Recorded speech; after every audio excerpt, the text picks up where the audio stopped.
তো বন্ধুরা, আমার ভাগ্যটা এতটাই ভালো, দেখতে পাচ্ছেন পিছন দিয়ে রেলগাড়ি যাচ্ছে। আমি পশ্চিমবঙ্গ থেকে ভারতের শেষ প্রান্তে পৌঁছে গেছি, তাও আবার শুধুমাত্র বাংলা সাইকেলের সঙ্গে।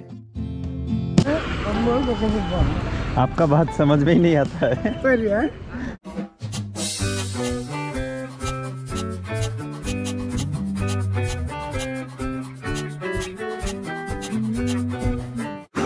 ভারত ভ্রমণের ৪৫তম দিনের শুরুতে তামিলনাড়ুতে আপনাদের স্বাগতম। কাল রাতে ছিলাম আমি টেন্টে।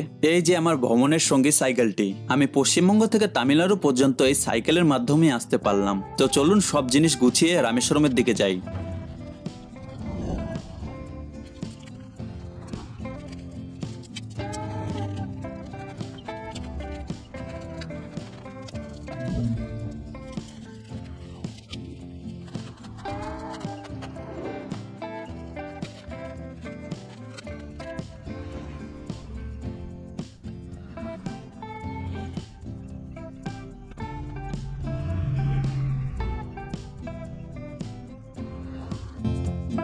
নমস্কার বন্ধুরা, আপনাদের সবাইকে স্বাগত জানাই আমার ভারত ভ্রমণের আরেকটি নতুন ভিডিওতে। এখন আমি যাচ্ছি রামেশ্বরমের দিকে।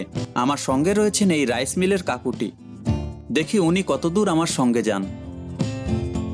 এত দূর আসার পর কাকু নিজের বাড়ি যাবে এবং আমি যাব রামনাথাপুরম হয়ে রামেশ্বরমের দিকে। Okay bye. आपका बात समझ में ही नहीं आता है। रामेश्वरम हाँ, रामेश्वरम कन्याकुमारी केरला दूसरा route Kanyakumari then Bangalore Mangalore. Okay okay. এই হোটেলে এসে আমি খাওয়া দাওয়া করে নিলাম। এদিক থেকে ডান দিকে গেলে মাদুরাই এবং বাদিকে গেলে রামেশ্বরম, সোজা গেলে রামনাথাপুরম পাবেন। আমি এখন আছি রামনাথাপুরম শহরে এবং এখানটা আমি খুঁজছি ফিজিওথেরাপিস্ট। প্রথম ক্লিনিকে এসে ক্লিনিক বন্ধ পেলাম, তাই অন্য জায়গায় যাচ্ছি। এখন আমি আছি আজকে দ্বিতীয় ক্লিনিকে। এখানটায় ডাক্তার নেই এবং ম্যাপের মধ্যে ফিজিওথেরাপিস্টের সেন্টার অন্য কোথাও দেখাচ্ছে না। এটা আমার ভাগ্য বলবো কি অন্য কিছু। তো চলুন রামেশ্বরমের দিকেই যাই।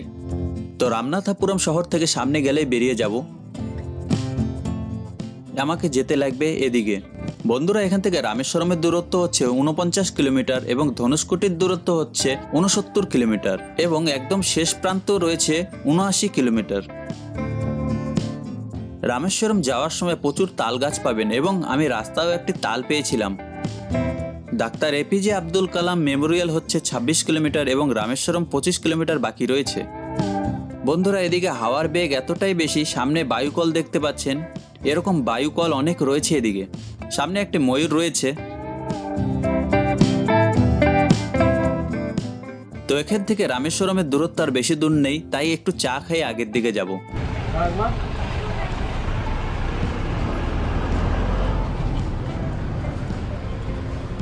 चाय। তো বন্ধুরা, আপনাদেরকে স্বাগত জানাই ভারতের প্রথম সামুদ্রিক সেতুতে। Welcome to Pamban bridge. আমার পাশে দেখতে পাচ্ছেন এই রেল ব্রিজটি রয়েছে। আমার এদিকেও সমুদ্র এবং এদিকেও সমুদ্র রয়েছে।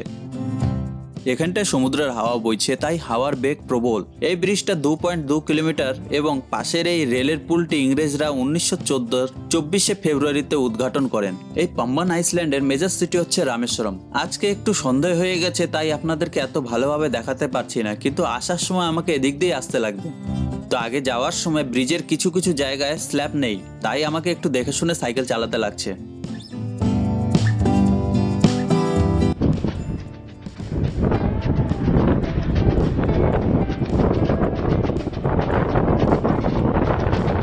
তো বন্ধুরা, আমার ভাগ্যটা এতটাই ভালো, দেখতে পাচ্ছেন পিছন দিয়ে রেলগাড়ি যাচ্ছে। আমি পশ্চিমবঙ্গ থেকে ভারতের শেষ প্রান্তে পৌঁছে গেছি, তাও আবার শুধুমাত্র বাংলা সাইকেলের সঙ্গে। তো বন্ধুরা, আজকে থাকার জন্য আমি একটি হোটেল পেয়েছি এবং পা এবং কোমর ব্যথা করছে। তো বন্ধুরা, আজকের ভিডিওটিকে এখানটায় শেষ করছি। কাল আমি যাব ধনুষকোটির দিকে। রামায়ণের যেই রাম সেতুর কথা আপনারা সবাই জানেন, আমি যাব সেই সেতুর শেষ প্রান্তে। সেখান থেকে শ্রীলঙ্কা মাত্র ১৩ কিলোমিটার। বন্ধুরা, যদি ভিডিওটি ভালো লাগে আপনাদের ভালোবাসা দেবেন। দেখা হচ্ছে আবার নতুন ভিডিওর সঙ্গে। আপনার মূল্যবান সময় আমাকে দেওয়ার জন্য ধন্যবাদ।